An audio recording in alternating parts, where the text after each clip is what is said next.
UK coming in. Poole and Darren, Lerigo. Cool. So my name's Darren, and I've been a gardener for the last 20 years since leaving school, and gradually began to take on a niche of doing topiary and clipping. And I now go all over the UK and the US, so work in the Hamptons and upstate New York, making topiary for clients who demand all sorts of strange and unusual things. And we will see a little bit of that today. And this is Chris, who teaches with me. Yep, I'm Chris Poole. I volunteer at Chiswick House and Gardens in London. Previously to that, I was at Ham House. And I'm also the former chairman of the European Boxwood and Topiary Society, who produce this wonderful magazine each year.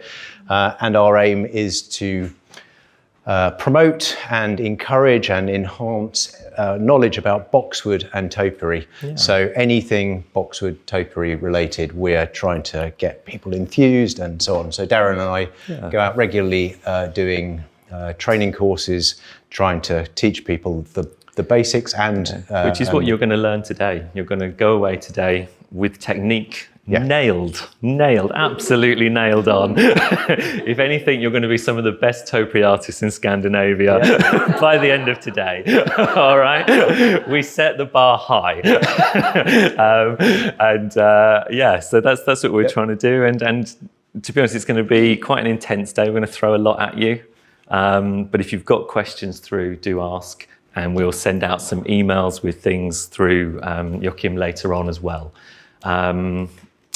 So when we get to talking about the tools and the kit and so on, don't worry about writing stuff down. We've got links to all the products and so on, so that you can go and find the relevant things. You can go down the rabbit hole of joy on the internet. I must have this shiny, sharp tool, which is how I got started. We've also got a little handout, which you'll get later on, but we don't give it out before because it gives it all away. Yeah, you don't need us. So the structure of the day, we're going to do a little bit. We're going to show you the tools, because topiary is a very open art form, and it is, I would suggest, an art form, and it's a really lovely one. One of the reasons I love it is because you've got a mixture of art and craft. Okay, you're working with your hands, you're having to make something, and that's where we're going to look at technique and have those foundation skills. But there's an art to it, because you've got to decide what you're making. And now obviously here at Gunnebo, we've got certain shapes you have to make and conform to. But what I'd like you to go away with is a better idea of what kind of things you might like to make in your own gardens and what you're doing for your clients. Just hands up if you've made any topiary before. Hands up if you're too scared to put your hand up. Yeah, okay. Please don't pick me. That's good. And it was all right, those of you who've made topiary before, you felt good about it, excited? No? Yeah, good. No, be confident. Absolutely. Because there are only a few basic shapes. And once we've looked at the tools, which we're going to do first, I'm going to show you some of the bits that I make and things. And everything is based on very simple shapes that you see here in this garden. And then it's just about adapting them. But what I'd like you to do first of all, before we start, is just write in your notebooks, something about topiary. So it's a feeling. I want you to write down what your feeling is about topiary, okay? And you're going to have like 10 seconds, all right? What about topiary? Some of you might say, I love topiary. Some of you might say, I hate topiary. Long day for you, if that's the case. So just a few seconds, just write down what you think about, what you feel about topiary, so we know where we're starting from. When I did this, and I was thinking about topiary, I put down I love topiary. And then I thought, actually, I don't, because some topiary, I think the standard's really poor and it frustrates me when I see it. What I really like is something that's beautifully clipped, that looks really nice, that looks very tactile. You want to sort of give it a wibble. You want to sort of stroke your hand along it. So I would like you now to look at what you've written, and then you've got 10 seconds. Try and be more specific. So if you've said, I love topiary, try and just look at that and say, well, what is it that I love about it? Is it the tactility? Or is it something modern and funky? Or is it something symmetrical? Does that make sense to everybody? Yeah. Anybody surprised by? So I like topiary, but whenever I see a topiary bear or a duck or a bird, I'm. But then if it's perfectly executed, then I still quite like it. But okay. It's certainly not my go-to. So you don't like something twee and Edwardian, I would call that. Alice in Wonderland. I get asked to make a lot of Alice in Wonderland. You know this film and book. I get asking, can you do a teacup? You know. Yeah, we'll maybe show you how to make a bird or something later. So I would like you now just to... I'm going to give you 5 seconds to draw in your notebook a topiary shape. Okay? Whatever comes to mind, we're going to bypass thinking. 5 seconds from now, draw a topiary shape. You don't worry if you can't draw and doodle. What I'm trying to get you to do is just create a little document on the page at the start of the day that tells you something about what you actually think about topiary. So that as we go through the day, you can come back to it at the end and say, I've learned nothing, or I've really changed. I've got some fresh ideas on things. And that first shape you drew when you've only got 5 seconds to kind of decide, you're trying to bypass thinking and try and find your subconscious, your artistic side, your creative side. What kind of shape do I like? It'll be interesting to come back to that shape. I'm forcing you to be a little bit creative and not kind of let your thinking brain decide on the shape. So we're going to do one more, all right? You've got 5 seconds to draw another shape, whatever comes to mind from now. So we've got ourselves a little foundation of topiary, what we feel about topiary and what kind of shapes spring to mind. Anybody embarrassed by what they've drawn? No, good. Because we're going to have a look at tools now, because topiary is very democratic. It's you don't need a lot of things to do it. Anybody can do it. Any gardener can do it. And the technique we're going to teach you after coffee break, and that's dead easy. We can teach you this in 5 minutes. The real joy of topiary is going to be this afternoon when we're trying to make something. And that's what I want you to go away with today, an idea of setting a higher standard for the green architecture in the garden. If you're going to use hedges and topiary shapes, they don't have to be weird and wonderful shapes. They can be simple, but they've got to be done to a good standard.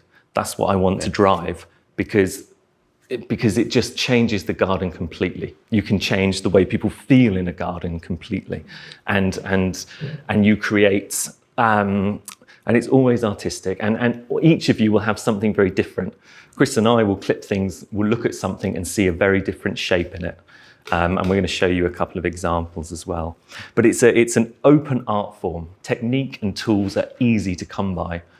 What's difficult is finding out the shapes you want to make, but it's the exciting part.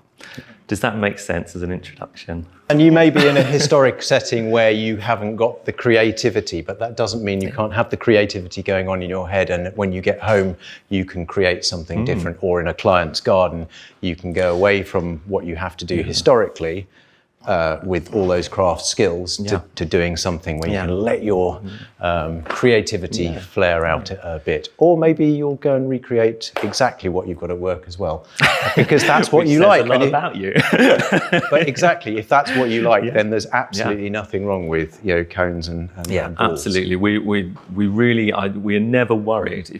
If I show you something that I've made, I say I think this is wonderful, and you say I hate that, that's absolutely fine.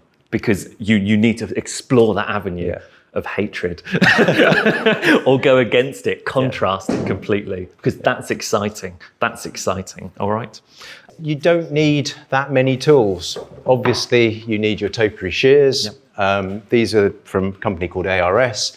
We did, the European Boxwood and Topiary Society, we did a little bit of a poll between each of the countries, because we're based in UK, France, Germany, Belgium, Netherlands, did I forget Hopefully anyone? Sweden by the end. Maybe Sweden, yes. Swedish branch. And we have members around the world, Australia, America and so on. We did a poll to see what their favourite shears were. The French came up with ARS, the UK came up with Nowaki. Or Okatsuni, which is a red and white handled shears, which I tend to use and has a slightly different balance to this. the key thing is they all have wonderful steel, all of which comes from Japan. So personally, I like these. They sit nicely in my hands. They balance nicely. My only complaint is the handles are slightly too long, so I hit myself a bit. But even with that complaint, they are my go-to shears. And I think today you can have a try of these today, and I haven't got my Okatsuni ones, but we'll try a few things today, and just there's no right or wrong. It's what feels suitable to you. Some of you will have different shaped hands, different physiques. The key is finding what works, but make sure the steel of your tools is good. And I imagine you were speaking about that yesterday, to have sharp tools, or it makes life very difficult. As Darren says, though, the key thing with all the tools is make sure they work for you. So for me, these are what I feel they're nice. They don't wobble around, whereas Darren's, whenever I pick Darren's up, he's got play in between the blades. And I'm like, ugh. But it's whatever works for you as long as they're sharp. Same with your secateurs. Make sure that you get some that fit your hand. Pass these around. Let's have a little look.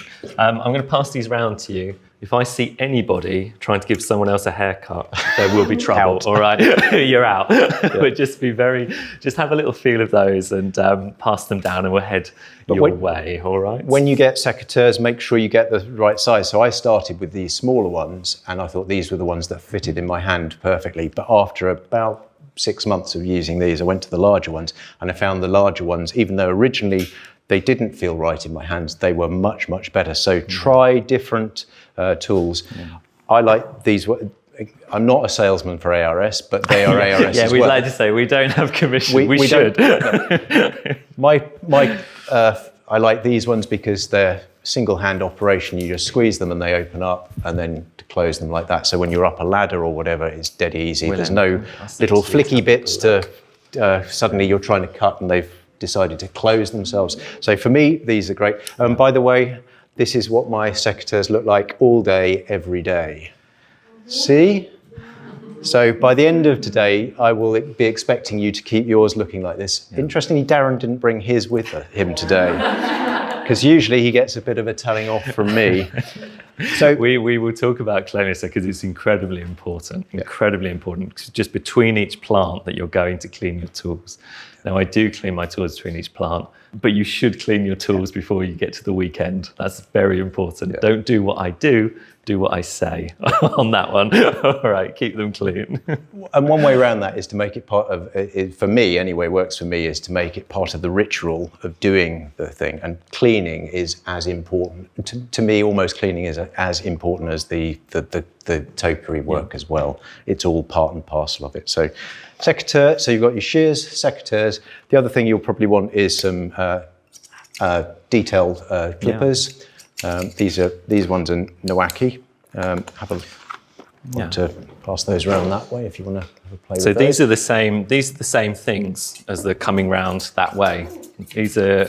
Now I don't use these because I find them quite difficult with my wrists and hands. I much prefer these kind of elongated scissors. And I find the scissors sharper as well. But you're using these to get some quite detailed work. If you're doing, say, you're making a figurative piece. Blinded by the light from row 3. It's again, I'm not saying don't use these, but for me, I find them more difficult. I like the scissors that are coming around. They're just easier to work with, mean you can work longer, and they're sharper, all right? I brought these along because these would have been the original sort of old-fashioned type things. Originally, probably for sheep shearing, for doing wool. The steel on these, not great, so you're constantly having to sharpen these, but you can use a very crude sharpener for that, where it literally is scraping the metal off. But I used to do my front hedge, my little low hedge with these, but it certainly gives you a forearm workout on those. Certainly. Comment on the tools, because I would say that this one is I've been looking at this from a cultural heritage point of view, and this is part of the European tool tradition, and the other one is part of the Japanese tool tradition. So if you're into craft as intangible cultural heritage, and you are interested in the traditional tools and how did they do this in Europe back then, this one was the tool that existed in Europe. And now we really like the Japanese tools, and they are very, very good. So I have nothing. So you have to weigh up the two. The traditional way to cut basically everything in Europe. Lawns, box. And they are actually quite. My own hair. They are quite useful to have around because if you, as you say, with cutting grass or lawn, you don't really want to use your nice sharp topiary shears. You can grab these and just quickly tidy up around the bottom of the bush and so on. Which is it is interesting. They stay in my bag, so even though they're and I class these as sort of granddad tools because they're what was in the shed from my granddad's days. That they actually weren't my granddad's, but hey. You could have lied. I could have done, but I'm too honest. These have been in the family. The other thing you'll need is a pruning saw of some sort that you can do your more drastic pruning, but you will need that. And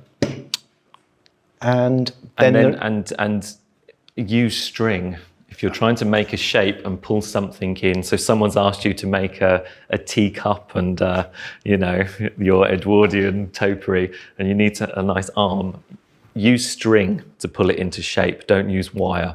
I use like a coir twine, or you can use hop twine, but it goes on the compost when you're done, which is really nice. Whereas the wire ends up in landfill or just thrown around somewhere. Or inside the plant some years later, which then when you forget.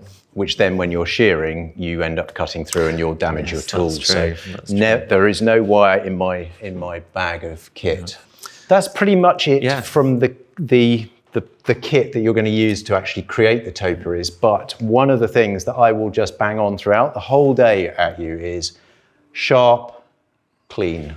Everything should be sharp so that you get a very, very clean cut, and the tools that you use should be clean. And to help you with that, there is one brilliant investment that you can make, which is this stuff which is called a Clean Mate or Clean Mate. I don't want that story. So it's basically, it feels a bit like a sort of pumice stone, but it's like it's got rubber in it. It's has a slightly soft feel to it. We're sending it round so you can have a feel of... Think of it like a rubber or an eraser. You just duck it, well, you wouldn't do it with an eraser, but you get it slightly wet. And if you've got a tool that has got some dirt on it or has been got rusty, all you do is rub. You don't have to push too hard. And certainly when you're working a lot, you'll get sap on the blades and things, and that will stop them working so well. So you're just using this to clean them off. And it's... So that was 10 seconds or so. And I think hopefully you can see the difference. No? It's because of the light. Oh, sorry. So the difference between that side and that side. We'll get you working on this before we start after coffee, so you'll all be... We find some people, it says a lot about you, those who really enjoy keeping the tools very clean, their topiary is a very different shape than the people, they like straight lines, sharp edges. Just incredibly useful for just getting, for taking the sap, if there has been any sap build up on your tools, really, really useful. That is probably 10 years old. So they last extremely well. Really, really useful. Then we've got, I will say actually, I do use electric hedge trimmers. I work on the biggest topiary garden in the UK, and it's sort of 20 days work. There's 166 topiaries. If I was using shears, it would be growing back by the time I finish. Done, start again. So I do use, and I actually think, for Taxus, for you, Taxus baccata, a hedge trimmer gives a nicer cut at the end than shears. But for boxwood, I would suggest shears give a better cut. But it's not always possible for me to to work that way, because there's just so much work, which is why I need all of you to up your game today, because I need 20 assistants to come in. There's too much work. I need you to come and work, all right? But it is a lovely thing, because it's so easy to get these few tools and go and do it well. And it is just about sharp tools and clean tools. For sharpening, if I pass that around, Willem, can I give you that? Thank you. So for sharpening, it's very simple, or we keep it very simple, because you'll feel when your shears start to tear the leaf. You will be able to feel it. And you don't want that. You want it to slice through, because it should all be quite easy. But you get this, you get your whetstone. Now this is, I think it's a 400 grit.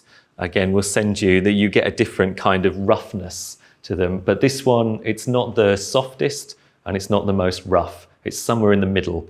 And I quite like having something that's kind of, you can get just a good enough edge. You know, I'm not a sushi chef. I don't need my knives to be so incredibly sharp that, you know, you can take off the king's head. What you want is something just sharp enough that you're able to do the work. So I quite like this, this particular whetstone. But again, we'll send you the link to all of this. So it's very simple. It's just 3 steps that I try and have. You've got your whetstone and you wet the stone. Those of you in the front, can you see it's bubbling? Yeah. Once it's stopped bubbling, which takes about a minute or so, that means it's wet enough to start using. So you wet your whetstone. That's rule number 1. Then you take your shears and you place the whetstone against the blade, and then you're looking for about a 42-degree angle. Okay? Now, if anyone can tell me what that is, that would be wonderful. I don't know how to make a 42-degree angle by eye. So what I do is I place my whetstone against the blade and I just lift slightly, okay? We'll do this outside as well before we start, so it'll be easier, but you just lift slightly. If you do this, you're going to end up rounding off your blade if it's too steep, the angle. Now that might not be a problem, because you might be working on hornbeam in winter, and you might want something a bit more robust. If you do it too shallow, then you're not really going to sharpen it. You'll get don't know how to express that. Basically, you've got such an acute angle, the steel is incredibly thin then. As soon as you hit anything that's got any resistance to it, it's going to bend the steel over and blunt your thing. So what we're aiming for is something that is durable enough to stay sharp while you're working, so it's a bit of a compromise. Going back to the sous chefs, they'll be doing something like 15 to 22 degrees angles on their knives, because they're aiming not to hit anything too hard. If we tried that on box and you go into any of the stems, it would start blunting very, very quickly. So around something. the 42, 45 degrees is about where you want to be aiming for, which will give you a durable, sharp cut. Good. Thank you, Chris. Durable is the word I was after. So you wet your whetstone, you place it on the blade, you lift slightly, and then all you're doing is just running up and down the blade very gently. You can do little circles as well. It's not a problem. But what they teach you at Niwaki, if you do a course with them, is that they run the blade all the way down like this. We will do this outside so you can see easier, all right? And we do have a video we can show you. I never like doing this way because I catch my hands on here. I've not got very nimble fingers, so I just always catch myself. So I much prefer just wetting the whetstone, placing against the blade, lifting slightly, and then just working my way along the blade to sharpen it. Now these are quite sharp because Chris uses them all the time, but you might do this for a couple of minutes if it's quite blunt, your blade. And then when you're done, you flip it over and there'll be a little burr on the back side, and you basically just wipe it off like this. And you will have nice sharp tools, all right? So someone said to me the other day when I was doing a day of demonstrations of cleaning and sharpening tools, and it's amazing how suddenly there were a huge, great pile of tools that people were saying, "Oh, can you just clean these for me and sharpen these?" Someone said to me, "Why do you do pulling backwards?" Because obviously the grit is coming back the other way, and I said because that's how I can get it evenly all the way along. It does wear your whetstone out more because obviously you're pulling back against the blade, so you will end up rubbing down the whetstone quicker than if you just do the single glide. But the key thing is, in all of this, you have to remember clean and sharp. Yeah. So if that's the way you can do it and get a really good sharp blade, then do it that way. It's better to do it slightly incorrectly maybe, or the way some people would describe it as incorrectly, and have it sharp than to not sharpen your tools. It's really, we can't emphasize enough, sharp and clean. You want a nice clean cut. The other thing is, if you cut yourself with a sharp blade, it heals a lot quicker. Yeah, right? you can't see where I cut myself across here.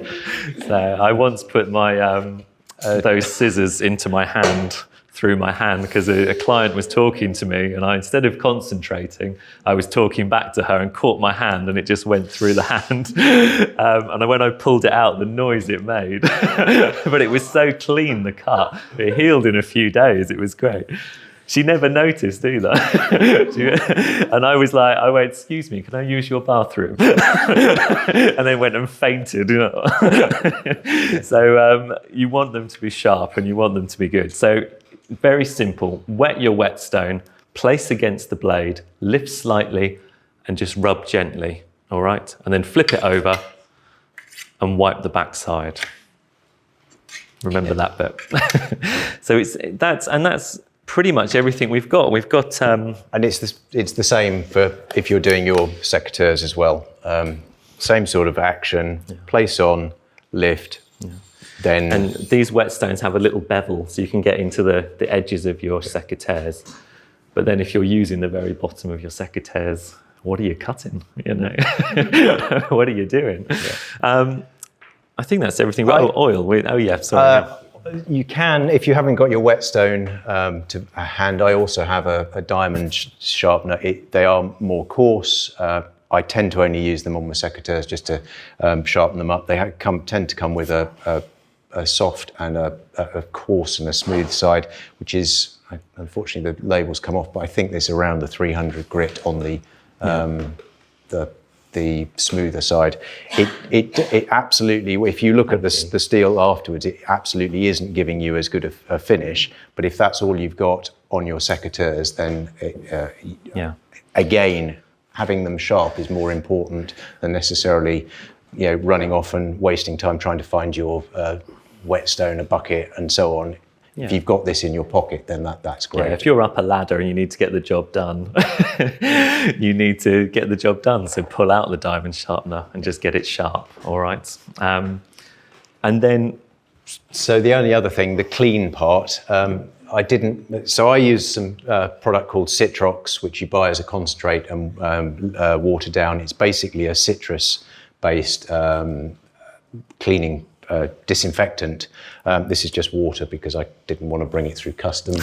But I have a carefully labelled so everyone knows what's in it, but just an old kitchen or bathroom spray. And I basically, in my bucket of tools, I always have this and my cloth. And throughout the day, if I'm going between each of the plants, it's quick with your, whether you're working in a kitchen garden or on topiary, it's a quick spray.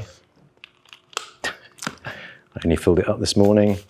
Quick spray, wipe, and then that stops any build-up of resins and happening. And if your tools are looking like this, there's nowhere for fungal spores or anything like that to get attached to and then be transferred from one plant to another. Absolutely, we will not stop talking about having sharp, clean tools today, and it is really important to get into that habit. Yeah. And I know full well when we go outside and I say to you, right, grab some tools, let's get cutting, make sure you give them a clean first. 70% of you will do it, and 30% will go, yeah, cutting time, straight over, because the sheer excitement of going to do that. But we will pull you back. We will hook you back with a cane and get you to wash your tools, all right? And honestly, if you do, these really are the ones I use day in, day out. If you keep spraying them down and cleaning them throughout the day, you've got almost nothing to do by the end of the day. So it won't be, that sort of, oh my God, I've got to clean my tools. They'll already be pretty much clean anyway. So I had worked 50 hours that week. I was quite tired. I'm not having to go there. Hence the speeding ticket when I to get home. The only other thing that you might want to do is useful little thing to have is just some oil. In this case, it's olive oil or kitchen vegetable oil, but you can, if you want to go down the posh route, use camellia oil, which is a much lighter scentless oil, but that will stop any rusting at the end of the day and keep your tools running more smoothly. It's a really simple thing. You've got your shears, your secateurs, your clippers, your string, and your stuff to clean your tools with, and a sharpening stone. And that's all you need for sort of £150 or I don't know what that is in 1,000 kroner. You can kit yourself out, and if you look after it, it's there for 10, 11, 12 years and longer, all right? So it shouldn't stop you from making topiary. What really stops you is the fact that it takes time to grow things and make them give character and have enough material to work with, and the artistic side. So does that all make sense? Let's have a little look. You might recognise this garden. This is Great Dixter, if any of you have been down in Sussex. This is the peacock garden. And these are wonderful. Basically, every single topiary you ever see starts from two basic shapes. So if you're worried about what to make, you don't know what to make, start with a ball or a cone. A cone or a ball are the only shapes that allow you to make anything you like. If you have a cone, you can make a spiral, you can take sections out to make rings, you can make chimney stacks. This was started by Nathaniel Lloyd, Christopher Lloyd's father, and they were two cones of yew, taxus. And he's just cut them at this kind of height, 160 centimetres, 1.6 metres. And then as they've regrown, he's ended up with a ball. And then all he's done is take the middle out in order to create the peacocks, okay? Because you get a head and a tail. So it was just a cone, cut, and then that regrowth is a ball that he's cut again. And I really love this because it's tactile. They've clipped this so beautifully and so tight. Look how narrow it is, this exit. But it would draw you down the garden. You would want to run your hands across this, I think. I'm talking for you. You decide for yourself, but I would want to go and do that. Are they peacocks? Some people think ducks, some people think squirrels. I was teaching some children, and a little girl said, this one looks like a ballet dancer has stubbed her toe and it's swelled up. And I thought, yeah, I get that. It's wonderful. So I don't think they have to be. I make lots of figurative pieces, but I don't think they have to be. They can have a slightly organic shape to it, a sort of amorphous, because you want the brain to be engaged, all right? The reason we use, so it's balls and cones. That's where you start if you're ever lost. Make a ball or a cone first, and then you can make something from there. I've been working at Bennington Lordship in Hertfordshire, and you can see it's a very old house. They've been doing a lot of filming there for Netflix, for a new series that's coming on. But can you see it's got all this flint, it's got all these ruins attached to the side of the house, and they wanted to expose the flint. So I've cut the hedge back. And really, this is the other problem with topiary, bless you, is that you need time, okay? So I'm cutting this back early in the year so that it's then got all summer to grow back. And this was it in August. So from February, I left it looking like that, and the client cried. But then by this time, you've then got the green coming back. So when I'm doing renovation work... Is it Texas? Yes. Yes. I just zoned out then, didn't I? what's lovely about this is that it does grow back, and you've just got to kind of bite the bullet sometimes and say, I'm going to make it. It's going to look awful. And if you're working in a public garden, put a sign up saying, we're reinventing the garden. We're bringing it back to life. Yeah, so I did a similar thing at Ham House in near Richmond. The hedge had got too wide. We call it boning back, which is with taxus, you need to go back all the way to the main stem. It will, if you leave branches on it, sometimes the branches will get regrowth on it, others they'll just go, can't be bothered. And you end up having to come back and take them off. So it's actually better to cut back hard to the main stem and let it start again. Yeah. And we put out a sign saying this is all part of lining things up and what have you. Could take 4 to 7 years. And that was, I was being like, I don't want them to get any, but by the end of 1 year, it had done exactly that. So I think actually I was being a little bit too pessimistic. You should always be pessimistic. Yeah. So always tell the client. Yeah. So if it happens earlier, it's great. So and that would, I reckon actually in 3 years, if we had continued, we would have ended up with a beautiful flat face again that we were clipping with very few holes in it. So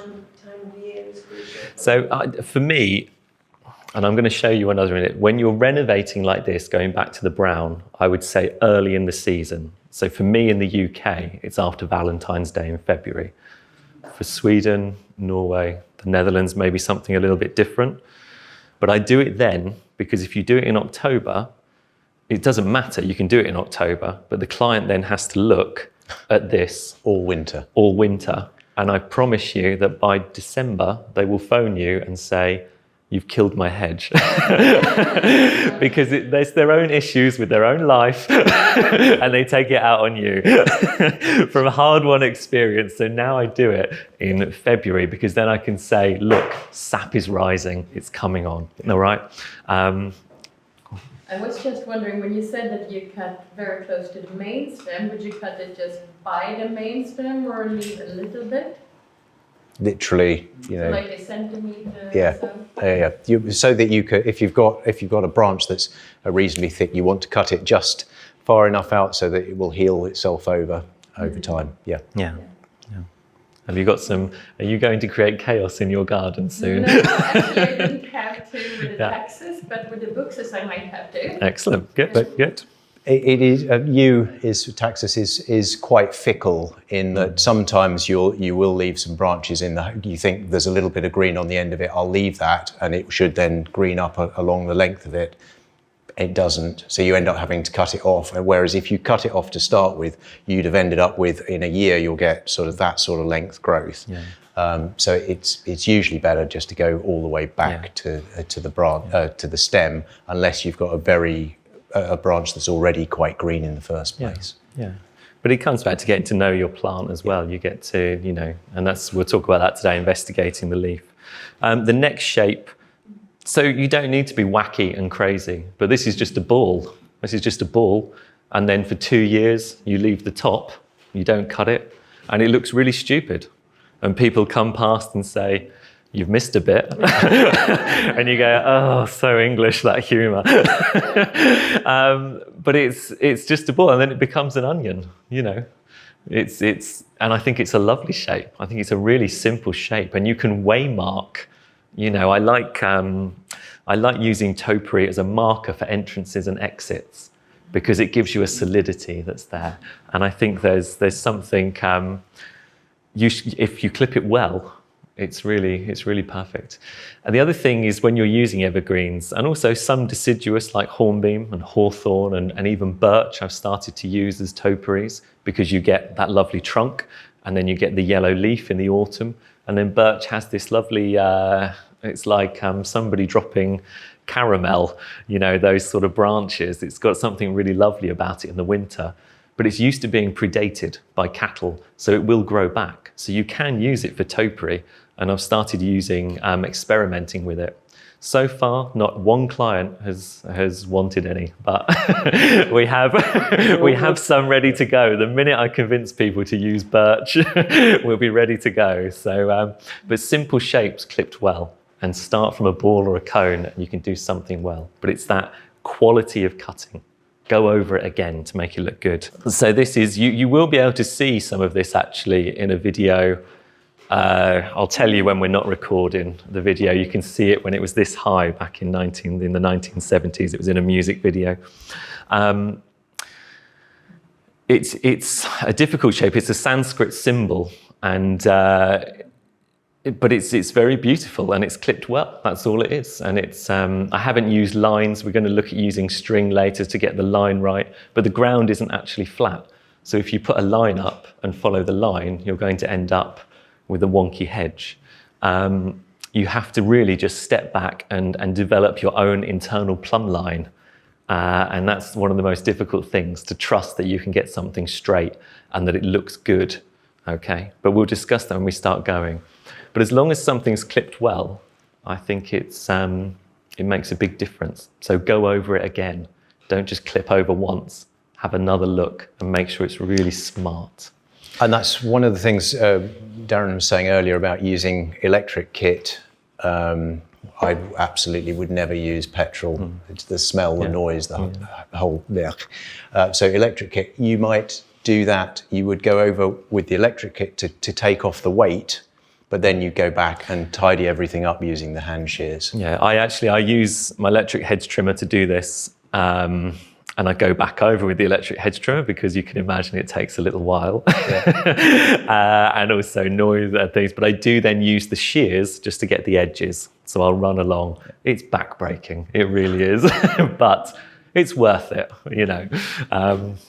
One person gets to see it. One person lives here and gets to see it. So yeah. One person with a reasonable amount of money. With a reasonable bit of cash. But we're always looking for that finesse. I've been working in New York in the Hamptons and working for some wonderful gardens and some brilliant things. But they built this Italian style villa in the Hamptons and spent tens of millions. I mean, I met one of the stonemasons. They spent 6 months making a stone arch.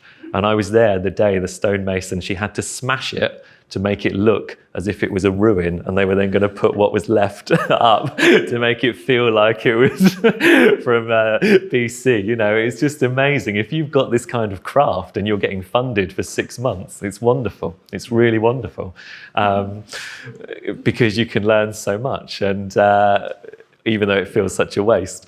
But they've put in all this marble and stone, and then they've put in the box hedging, and then there's no finesse around. Can you see the shadow around the stone where I've cut it on the right-hand side? It's kind of cushioned against the stone. And it took a little bit of time with the hand clippers just to go round and get that edge really beautiful and to get that shadow effect, that cushioning effect. But the difference it makes. So they'd spent all this money and then the gardeners weren't doing that. And so it just looked a bit shoddy. So you mean they were just leaving it. They were either overgrowing it or cutting it miles back. And if you need to go in and make a serious visual difference, doing this and getting the shadow gap between. So I had a similar sort of situation at Ham House. There was a staircase going up with you. Over time, the gardeners had let that. So there was the handrail was sort of that sort of wide. The yew had come out to at least halfway.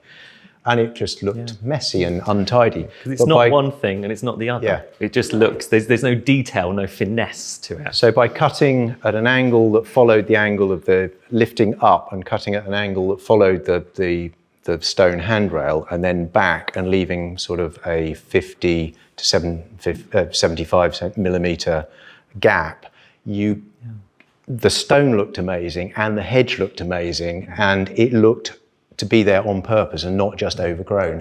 And once you've done it, it takes a little bit of time and effort the first time round, but after that, much easier. So we cannot stress enough that it's just that little bit extra. That's the quality of cut that we're after, and the finish, the detail in it, and it makes a difference. You may not know why it's making a difference, but you'll know when something is cut with a little bit of care. Okay. This is an Arnie Maynard. Some of you may know the designer Arnie Maynard. One of his gardens he's done in North London that I clip. He's used lots of hornbeam mixed in with the yew and the boxwood. And I was always taught by a lady called Charlotte Molesworth that plants have to be in conversation with each other. So you don't just have, if you have a parterre, you don't put it where no one's going to see it, or you just plonk it in the middle of a field. You want your parterre, your low hedge, to be seen from the bedroom window, because that's where it works best. It has to be in conversation with what's around it. And then I found out Arnie uses a similar phrase. He talks about the topiaries holding hands with each other. You know, you want, if you're going to place something in a garden, what's around it that gives it a reason for being there? So whether you're holding hands or in conversation, it's really important that they're together, you know. It has to have a context. And you see that so this is a modern garden, but you do see it again in historic gardens. Everything works together. The reason it looks so good is it is working together, and someone's thought that putting the cone at the end of the low hedge, that just gives you the point. Yeah. Not only the point of the low hedge, but then you've got a way marker or full stop, or however you want to think about it, at the end of the hedge. So in a historic garden, it's there to see absolutely all the way along. So, you know, none of it's new. It's just about remembering it and putting it into your designs as you do it, or making sure that it's still there and doing the purpose. And doing its job. Absolutely doing its job. So this is a piece, so we talked about when you're renovating, and we do it in February time for me. I did this in October, and I had the exact problem. Week before Christmas, the client calling me, we're very angry. She had this in the garden and she wanted to make some topiary from it. And I cut it in October, and it wasn't in conversation with anything. There was a birch near it, and there's an ash, and the three of them fit together when this was pruned. But at the moment, it just looked like a kind of appendage, like someone had an extra thumb. You know, it was odd in the garden. So I started to cut it, and I've ended up making this. And you can see, this isn't the sort of thing I put on my website portfolio. But this is what topiary looks like when you want to do something extraordinary. This is what it looks like at the beginning. It does look rubbish. This is it from a different angle. All right, it's brown, it's got no shape, and you can see why she called me, because she spent months going, but then she had this for 10 years and thought that was okay. I would have looked at that and said, well, it's not in conversation with anything.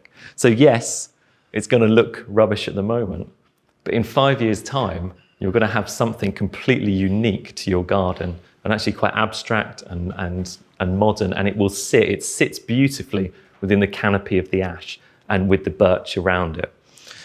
He says, talking up his own work, I don't think so, Darren. One other thing to look at with this, it's also that you can see where the sun is, and you can see where the growth of the plant is. So over time, if she had left it, the plant would have got heavier and heavier on the right-hand side, and you'd have ended up with yet another problem of it pulling over or whatever. So what Darren's doing is letting it grow on the backside. So I've cut very hard where the sun is, as you can see. But will grow more out on the back of the plant. So you'll end up with a happier, it'll look wonderful and a happier plant, because it's not sort of falling Well, maybe in 5 years' time, I'll send you a picture and you'll all go, bloody hell, mate. What have you been doing? What a mistake.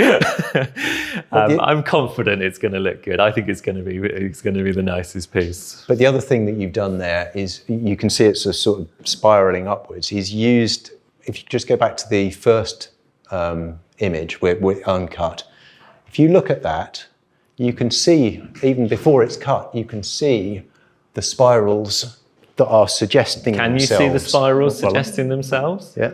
Are you all nodding, going,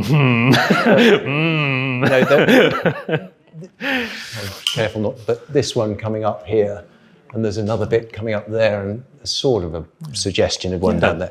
And I didn't design this on paper. I designed it based on what was there. I was working with the plant to do it. All right. I was saying exactly as Chris is, there is something of a spiral there, so I'm going to accentuate that. And then, go on, Jan.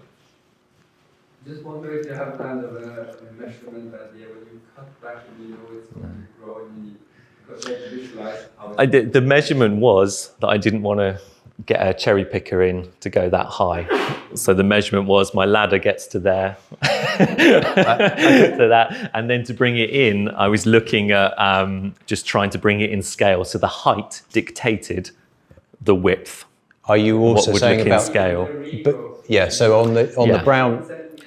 Yeah, possibly about that. And then I'll decide when I go back, if I go back, if I'm invited back this year.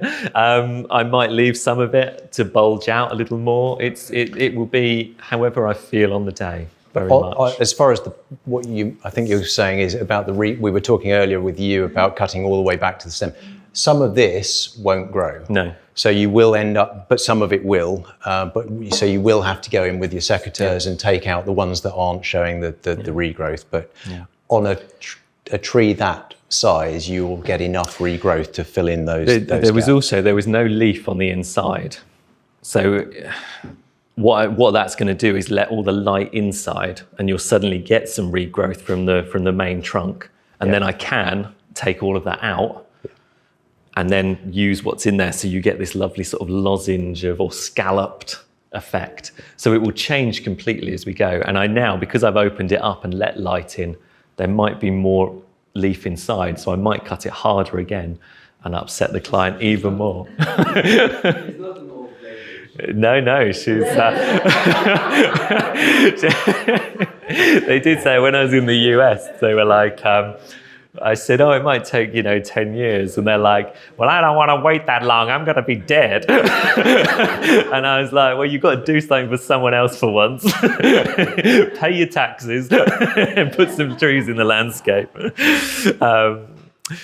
So topiary can be very still. This is something I did back in February. I was renovating this parterre, and see the taxus, the golden yew at the top right corner. It was just a golden blob. And I've just cut some of it and left some of it to create this kind of Christmas pudding or, cake effect. Really simple, didn't take very long, but quite effective quite quickly because you've got the yellow and the green. And the parterre, again, it's actually been planted wonky. So I haven't got the same width all the way along the parterre because it would look odd. I've had to let some of it be a bit wider because it was planted like this. So there's nothing you can do. You have to adjust with what you're working with, the material you're working with. But I think topiary can be very still, and I like these kind of shapes because it gives it movement. It draws the eye along with the crisscrosses. And you'll see with the boxwood parterre we're going to look at in this garden, there's these lovely angles on it. It's like somebody sat down, because it's got these lovely sort of kinks in the parterre, and it just draws the eye across the garden. It's very nice. This trick of using the yew and cutting, so in that case it's the golden yew, so you get the really distinct colour difference between where you've cut is darker and where you haven't is the lighter. But you can use that. I was talking last night to some of you about what we did at Ham House. We had a very long flat yew hedge. We let it grow a couple of years, and then we cut back into it, but we left diamond shapes, which was what was in the entrance hall of the house as well. There were 3 windows through the hedge through to the other garden. That didn't look right in the end, so we ended up cutting some blind windows, the effectively recessed windows. It's in relief. That gave that hedge from being just a boring length of green to having some interest to it, and we managed to introduce the historic designs that were in the house into the garden. So whilst it probably isn't historically correct, it gave a wow factor, which was the whole point of the gardens in the first place, and it gave interest to the garden, and replicated the diamonds that we also have in the cherry garden parterre as well. So it's a really useful thing, and I've equally seen at badminton. They had a beautiful swimming pool with a yew hedge all the way round, and they obviously love their dogs, and there'd been a dog that was cut in relief up to about this height. Absolutely beautiful. Ah, that's really smart. And you can also do it just at Christmas. You can make some Christmas trees, decorate them, and then at the end, after Christmas, you can just clip it off. So you're not doing something long-term. Yeah. You can use it in a historic place as a brief entity. Yeah. I think there was a lady, Nikki Fraser, used to work in the UK, and she'd do like the anarchy symbol and then cut it out and things, you know. Yeah. How much difference would you say that you would need to do in the journey? So I reckon about 100 mil is good. So for the yew that we had was on the north, the one we did was on the north side. So we had to wait 2 years of growth of not cutting it, which was like, admittedly, it was like messy. You didn't like that, Chris. I don't know. Does that say a lot about you as a clean, tidy? But man? it was worth it in the end because we haven't got the pictures on the we can show it presentation, but I can show you at lunchtime. It just made such a huge difference. And then on the inside, the other side of that hedge, we did a line of beauty, which is a elongated S shape, just because that was literally a path with yew hedge all the way along, and we did 2 lines of beauties that were one the opposite of the other on each side. Nice. So, but it gives that movement, so we're thinking about that. Last few things, then we'll get a coffee. All right, I'm done. Good job. Lots of people want symmetry, so I was given these 2. They're not the same because one's got a cherry tree growing over it. You don't want symmetry, you're looking for balance, all right? Symmetry is rubbish, okay? It makes you feel on edge. Symmetry is what Putin wants, is what Trump wants, because it says, I have power over things. But you want balance because you're reasonable, lovely people. And if you're sat there thinking, no, I think I want symmetry, then I'm just going to say, I don't know if I want to know you. But this is what we ended up with. So we went from here, 2 big blobs with a mop head.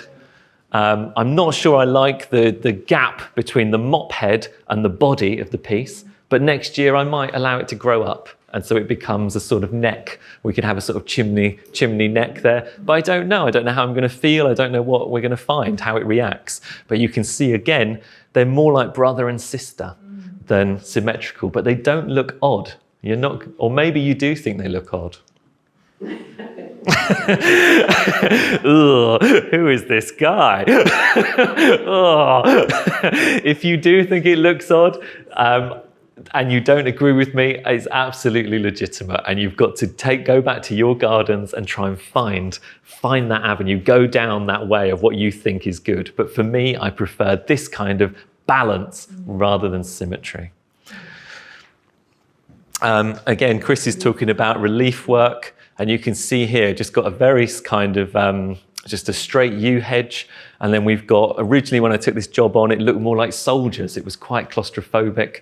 So I've just tried to soften this yew hedge, soften these bumps through it. And I quite like how it matches in with the boxwood by the front door, this kind of blob. There's no kind of, it's not a particular shape. It's just something that feels balanced and in conversation. Holding hands. And a nice thing to do if you've got a hedge with a neighbour and they've just got theirs is just boringly flat, to do something like that, or just waves on it. You can make it something different, something quite special. So again, this is a golden yew, and I did this for this one client, and it was just a cylinder. And so I scarred into the facade. So rather than relief work where you leave patches, which I've also done, but I've scarred into it and left it quite brown, these kind of sideways H's, and then left a few bits a little bit longer. And then within 2 years, you've got this shape. So it references their name because it's a sideways H, and the surname begins with H, but you're using 3 different layers of the hedge: the scarred section, which is dark, the normal facade, which is green, and then the fluffy yellow, to create more layers of depth and more texture and more movement, okay? I'm very proud of that one. I was bored, basically. There's 166 to do. And I got to 112, I thought, I can't cut another bloody cylinder. And then I just went for it and scarred into it. So boredom can make you very creative, I think. But I like the idea of lightness, as if you're just throwing it away. You know, I like I like watching stand-up comedy when somebody's not telling jokes. It's like they're just chatting to you, and it's very light. Everything's but it turns out they're doing something very wonderful. And I feel this particular boxwood has a lightness to it. I don't know what it is. I've never known what it is, but I've always enjoyed just creating this shape. But it feels as if it's just floating there. It's isn't it? floating, and it feels as if it's kind of like, oh, I'm just being me, just hanging out in the topiary garden. Whatever I am, I'm just here. And it's a lovely piece because it reflects light. You can see where the shade is and where the light reflects off, and it changes through the day to add movement to it. Does anyone know Frozen? Yeah. I've never watched it because it's brilliant. I'm a man. I love it. And also that song, Let Me Go, sounds very much like my surname, Lerigo. So I'm glad I wasn't at school when this came out, or they'd have been singing this at me all the time. But I was asked, the client's got a 6-year-old, she's like 6 going on 16, but she definitely wanted an Olaf. So we've started to make, it was an old yew, it was a cone, and I've just stripped it out. If you don't know Olaf from Frozen, you can have a Google later. He doesn't have his arms yet, his twiggy arms, that's growing, and the head, and he actually looks quite scary because I've had to pull some material up from his mouth to make his nose, his carrot nose. But this is year 1, this is the start, and we're just using what was there, and we talk about cultural vitamins. You know, I like something that's light, and I'm not fussed with Alice in Wonderland. I never really liked that when I was growing up. I read Harry Potter, so I know we've taught before, and someone's done a golden snitch because they also liked Harry Potter. And so you've got to look at what you like. Gabby, 6 years old, liked Olaf from Frozen. So that's the cultural vitamins we're dealing with and trying to enjoy. So there's nothing wrong with it. There's nothing wrong with following what you like. So does that all make sense? It's time for a cup of coffee. We've thrown a lot at you. Tools are easy. Keep them sharp and clean. Balls and cones.